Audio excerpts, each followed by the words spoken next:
Prevention is better than cure అన్నారు. ప్రమాదాలు సంభవించక మునిపే వాటి నివారణకి ప్రభుత్వాలు చర్యలు చేపడితే అంతా సజావుగా ఉంటుంది. కానీ ఆ దశగా కాకుండా ప్రభుత్వాలు ప్రమాదాలు సంభవించిన తర్వాత, విపత్తు సంభవించిన తర్వాత, తుఫాను కానివ్వండి, లేకపోతే కొండ చర్యలు విరిగి పడటం అనేటటువంటిది తరచూ విజయవాడ నగరంలో జరిగేటటువంటి తంతే. కానీ వాటికి పటిష్టవంతమైనటువంటి చర్యలు చేపట్టమని చెప్పి అనేక సూచనలు చేసినప్పటికీ, ఆందోళన చేసినప్పటికీ ప్రభుత్వాలు ఆ వైపుగా స్పందించకపోవటం, ఆ వైపుగా నిధులు కేటాయించకపోవడంతో ఈ రోజున భయం గుప్పెట్లో ప్రజలందరూ కూడా, అలాగే భయం గుప్పెట్లో ప్రభుత్వ అధికారులు కూడా ఉండాల్సినటువంటి పరిస్థితి వస్తూ ఉన్నది. ఈ సందర్భంగా ప్రభుత్వాన్ని కోరేటటువంటిది, తుఫాను వచ్చేటటువంటి సందర్భంలో ప్రజల్ని అప్రమత్తం చేస్తూ ఉన్నాం, లేకపోతే అనేక క్యాంప్స్ పెడతా ఉన్నాం. వారందరిని కూడా తరలించేటటువంటి దానికోసం రిహాబిలిటేషన్ సెంటర్స్కి తరలిస్తున్నామని చెప్పి వాటి కోసం ప్రచారం చేసేటటువంటి దానికంటే కూడా మామూలు కాలంలో మీరు తీసుకునేటటువంటి చర్యలు లేకపోవటం వల్ల ఈ రకమైనటువంటి ఆందోళనకి గురి కావాల్సి వస్తూ ఉన్నదనేటటువంటిది సిపిఐగా భావిస్తూ ఉన్నాం.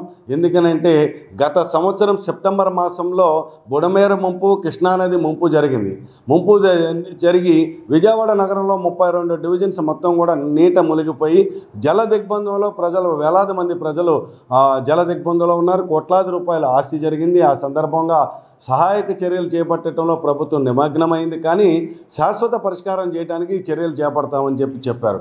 ఇప్పటికి సంవత్సరం దాటింది. ఈ సంవత్సర కాలంలో రాష్ట్ర ప్రభుత్వం బుడమేరు ముంపు కోసం మీరు తీసుకున్నటువంటి చర్యలేమి, ఆ చర్యల కోసం మీరు కేటాయించినటువంటి నిధులు ఎంత అనేటటువంటిది స్పష్టం చేయవలసినటువంటి అవసరం ఉన్నది. అందుకని ఈ రోజున జరిగేటటువంటి నిన్న 27, 28, 29 ఈ 3 రోజులు వచ్చేటటువంటి తుఫాను భయాందోళనలకు గురి చేస్తుంది. ప్రజలందరూ కూడా రోడ్ల మీదకి రావద్దని చెప్పి అప్రమత్తం చేస్తూ ఉన్నారు. కానీ రాబోయేటటువంటి కాలంలో అయినా వాటి నివారణకు పూర్తి స్థాయిలో ప్రభుత్వము, అలాగే జిల్లా యంత్రాంగము, నగరపాలక సంస్థ ఆ వైపుగా చర్యలు చేపట్టి ఇటువంటి విపత్తు వచ్చేటటువంటి క్రమంలో ఆస్తి నష్టము, ప్రాణ నష్టం జరగకుండా ఉండేటటువంటి దానికోసం శాశ్వతమైనటువంటి చర్యలు చేపట్టవలసిందిగా సిపిఐగా ప్రభుత్వాన్ని, ప్రభుత్వ అధికారుల్ని విజ్ఞప్తి చేస్తూ ఉన్నాం.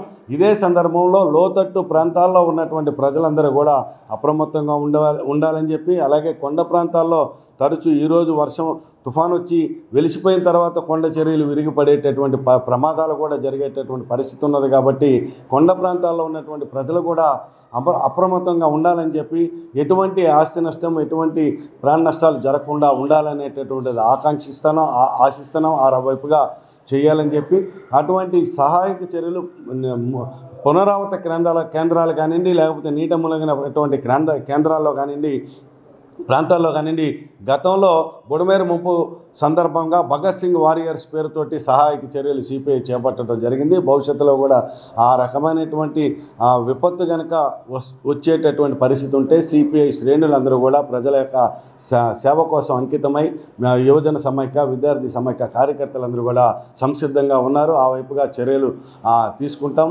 ప్రజలు అప్రమత్తంగా ఉండాలని చెప్పి అధికారులు కూడా ఆ వైపుగా చర్యలు చేపట్టాలని, తాత్కాలికమైనటువంటి చర్యలే కాదు, రాబోయేటటువంటి దీన్ని కూడా దృష్టిలో ఉంచుకొని శాశ్వతమైనటువంటి చర్యలు చేపట్టి బుడమేరు ముంపు నుండి విజయవాడ నగర ప్రజలు బుడమేరు ముంపులో కూరుకుపోకుండా, అలాగే కొండ చర్యలు విరిగిపడకుండా పటిష్టవంతమైనటువంటి మెష్లు ఏర్పాటు చేసేటటువంటి దానికోసం రాష్ట్ర ప్రభుత్వం నిధులు కేటాయించాలి, ఆ వైపుగా విధులు నిర్వహించాలని చెప్పి సిపిఐగా డిమాండ్ చేస్తాం.